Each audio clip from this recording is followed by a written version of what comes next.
दोस्तों, नाग और नागमणि के किस्से हम बचपन से लेकर आज तक सुनते आ रहे हैं।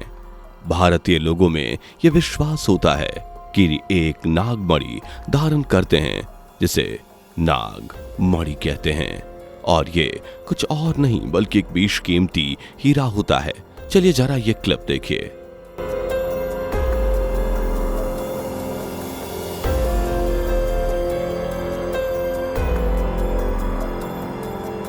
क्यों चौंक गए ना? जी नहीं दोस्तों, यह आपकी आंखों का धोखा नहीं बल्कि हकीकत है। यह है नागमणि जिसे ये सपेरा इस कोबरा के सर से निकाल रहा है। लेकिन इसका रंग काला क्यों है और क्या ये भी बेशकीमती है? ये चमकदार और सफेद दूध की तरह क्यों नहीं?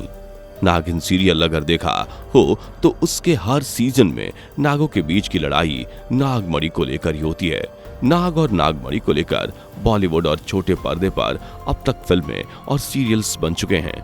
हम सब उन्हें बड़े लगाव के साथ देखते भी हैं। लेकिन सीरियल और फिल्मों में दिखने वाली नागमणि ऐसी नहीं होती जैसे इस कोबरा के सर से निकाली गई। तो फिर ये क्या है और असली नागमणि किस नाग के पास है? चलिए आइए आपको आज के इस वीडियो में बताते हैं। वीडियो को आखिर तक जरूर देखिएगा क्योंकि आज का ये वीडियो आपके सारे डाउट क्लियर कर देगा। दोस्तों, आपने जो क्लिप में सांप देखा वह सबसे जहरीले सांपों में से एक कोबरा सांप है। इसके सर से सपेरे ने जो निकाला वह एक नागमणि ही है। लेकिन ये नागमणि काले रंग की क्यों है और क्या यह सिर्फ कोबरा के पास ही होती है? उससे पहले आपको बताते हैं नागमणि की कहानी। दोस्तों, भारतीय पौराणिक और लोक कथाओं में नागमणि के बारे में कई किस्से प्रचलित हैं। कहा जाता है कि नागमणि शेष नाग के पास ही होती है। कुछ लोगों का कहना यह भी है कि पुराने जमाने में कई नागमणि शेष नाग के पास होती थी और राजाओं के पास भी नागमणि पाई जाती थी। जिन राजाओं के पास ये नागमणि होती थी वह कभी बीमार नहीं पड़ते थे और तो और हमेशा अपने दुश्मनों से जंग जीत जाया करते थे। कहा जाता है कि नागमणि में अलौकिक शक्तियां होती थीं। जिस किसी के पास ये नागमणि होती वह भी शक्तिशाली हो जाता। जिस राजा के पास नागमणि होती थी उनके राज्य में हर साल समय पर बारिश होती। मगर आपके यहाँ बता दें कि कुछ लोग ये मानते हैं कि ये कोई चमत्कारी चीज नहीं है बल्कि ये इस धरती की एक वस्तु है जिसे नागों के द्वारा धारण किया जाता है। नाग इसकी रोशनी का इस्तेमाल आसपास के कीड़े मकोड़ों को खाने के लिए करते हैं। दोस्तों, कहा जाता है कि नागमणि हर नाग के पास नहीं मिलती बल्कि ये बहुत ही रेयर होती है। नागमणि से जुड़ी हुई कहानियों की माने तो जिस इंसान के पास नागमणि होगी वो बहुत खुशकिस्मत होगा। उसके पास धन दौलत की कभी कमी नहीं होगी। उसके घर में सिर्फ सौभाग्य होगा। हालांकि नागमणि का किसी इंसान के हाथ लगना नामुमकिन ही है। फिर भी कई लोग नागमणि को हासिल करने के लिए बहुत से तरीके अपनाते हैं। हालांकि इन सब बातों में कितनी सच्चाई है ये कहना थोड़ा मुश्किल है। दोस्तों, भारत में सांपों की करीब 275 प्रजातियां पाई जाती हैं, जो कि इस दुनिया में किसी भी अन्य देश के मुकाबले सबसे ज्यादा हैं। देश भर में आप चाहें तो कहीं भी किसी भी इलाके में चले जाइए, देश के कोने कोने में आपको कई तरह के जहरीले सांप जैसे कि वाइपा, कोबरा और कैरेट्स जैसे सांपों की प्रजातियां मिल जाएंगी जो समुद्री और रेगिस्तानी इलाकों से लेकर हिमालयी पर्वतीय श्रृंखलाओं तक में पाई जाती है। दोस्तों, भारत में सांपों को लेकर कई तरह के भ्रम और मिथक हर क्षेत्र और एरिया के हिसाब से अलग अलग हैं। भारत में पाई जाने वाली सांपों की प्रजाति में ज्यादातर सांपों की प्रजातियां जहरीली नहीं होती या फिर कम जहरीली होती हैं। लेकिन भारत में पाई जाने वाली सांपों की कुछ प्रजातियां इतनी जहरीली हैं जिनका जहर इतना घातक होता है कि किसी इंसान को कुछ ही मिनटों में मौत की नींद सुला दे। कोबरा उन्हीं जहरीले सांपों में से एक है। एक कोबरा तकरीबन 5.5 मीटर लंबा हो सकता है। किंग कोबरा सांप इतना खतरनाक और जहरीला होता है कि अपने एक ही बार में खतरनाक जहर की अधिक मात्रा छोड़ता है जिसके प्रभाव में आकर कोई भी इंसान चुटकियों में खत्म हो सकता है। दोस्तों, आपको बता दें कि किंग कोबरा दुनिया का सबसे बड़ा जहरीला सांप माना जाता है। यही कारण है कि यह जहरीला सांप भीड़ भाड़ वाली जगहों से दूर दराज के जंगलों में ही पाया जाता है। जहां ये सांप अन्य छोटे मोटे सांपों को अपना शिकार बनाता है। हमने वीडियो की शुरुआत में जिस सांप के सर से स्टोन को निकालते हुए दिखाया था वह भी किंग कोबरा ही था। तो चलिए अब उस क्लिप की बात कर लेते हैं जो हमने आपको शुरुआत में दिखाई थी। एक बार जरा फिर से देखिए कैसे ये सपेरा इस कोबरा के सर पर वार करके चाकू की मदद से काले रंग का स्टोन निकालता है।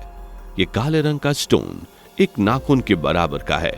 इन सपेरों की माने तो ये स्टोन असल में कोबरा का इकट्ठा हुआ जहर होता है। दोस्तों आपको बता दें कि ऐसा माना जाता है कि जब कोबरा का जहर उसके शरीर से बाहर नहीं निकल पाता तो वह उसके सर पर इकट्ठा होने लगता है और एक स्टोन बन जाता है। इन बातों पर विश्वास करना थोड़ा सा मुश्किल है, लेकिन हो सकता है कि इन बातों में कोई सच्चाई हो। आपको बता दें कि इस स्टोन का इस्तेमाल इंसानों को ठीक करने के लिए सांपों के काट लेने के बाद किया जाता है। दरअसल अगर किसी को कोई सांप काट ले, खास तौर पर कोई कोबरा, तो उस जगह पर सांप ने काटा उसे स्टोन लगाकर पट्टी बांध देने से कुछ दिनों तक इस तरह से स्टोन को लगाकर रखने के बाद सांप का काटा हुआ ठीक हो जाता है। यहाँ तक कि वह निशान भी गायब हो जाता है जहाँ सांप ने काटा होता है। दोस्तों इस धरती पर कई हजार सांपों की प्रजातियां हैं और उनमें से सिर्फ 800 प्रजातियां जहरीले और खतरनाक हैं। इन जहरीले सांपों में से एक किंग कोबरा भी है जिसका काटा पानी तक नहीं मांगता। एक रिपोर्ट के मुताबिक अगर एक साथ 5 लोगों को कोई किंग कोबरा डस ले तो उनमें से बचने के चांसेस सिर्फ 1 हैं, बाकी 4 इस दुनिया को अलविदा कह देंगे। वो एक व्यक्ति इस स्टोन की वजह से नहीं बल्कि प्रॉपर मेडिकल ट्रीटमेंट से ठीक होता है। दोस्तों इस स्टोन के बारे में ज्यादा सर्च करने पर देखिए जरा हमें क्या मिला।